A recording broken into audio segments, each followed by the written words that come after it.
When working on finishing with players, often they're surprised when we don't spend the entire session just repeatedly striking the ball on target. A lot of players will come to a finishing session thinking that for the entire session they're just going to be kicking the ball over and over again and really just working on their ability to strike the ball. Although striking the ball is very important and a key part of being able to score, it's not the most important.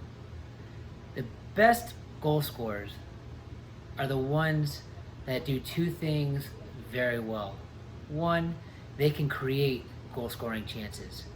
Throughout a game, they put themselves in the right position where individually with the ball can create a lot of opportunities for them in front of the goal.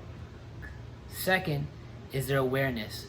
When around the goal, these type of players don't just kick the ball, they know how to strike the ball and purposely hit the ball in a way to get it through the defense and past the goalkeeper. Now that might sound obvious, but this is the key part that most players don't do. If you watch players, even at the higher levels, strike a ball when they have the opportunity to score, often it looks like they're just kicking it hard. But you watch special players in front of the net, players who are very efficient, who can score lots of goals, you can tell that they hit the ball with purpose and meaning. They're trying to find the best way to strike the ball to beat the keeper.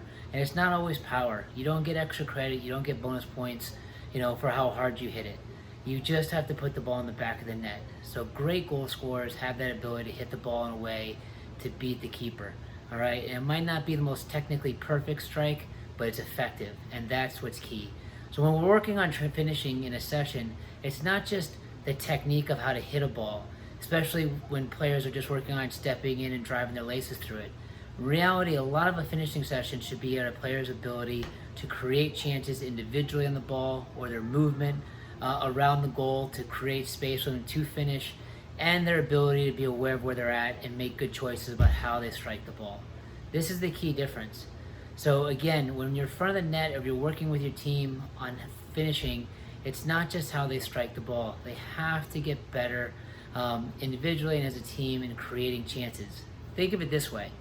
You can be a brilliant striker of the ball and you can hit the ball very well. But if you only can create one opportunity a game or one opportunity over a couple games, you're not going to score a lot of goals.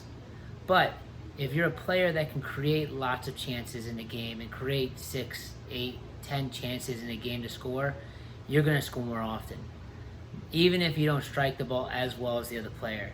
So when you want to improve your finishing, it's not just striking the ball over and over again. You have to have that individual ability and confidence on the ball in tight space in front of the goal. And then you also have to be very aware of your surroundings and ability to move into space to get the ball in good positions to score. And then when you get the chance, don't just kick it hard and hope it goes in. Pick your spot, be deliberate and purposeful way you strike the ball, and give yourself the best chance of being the goalkeeper.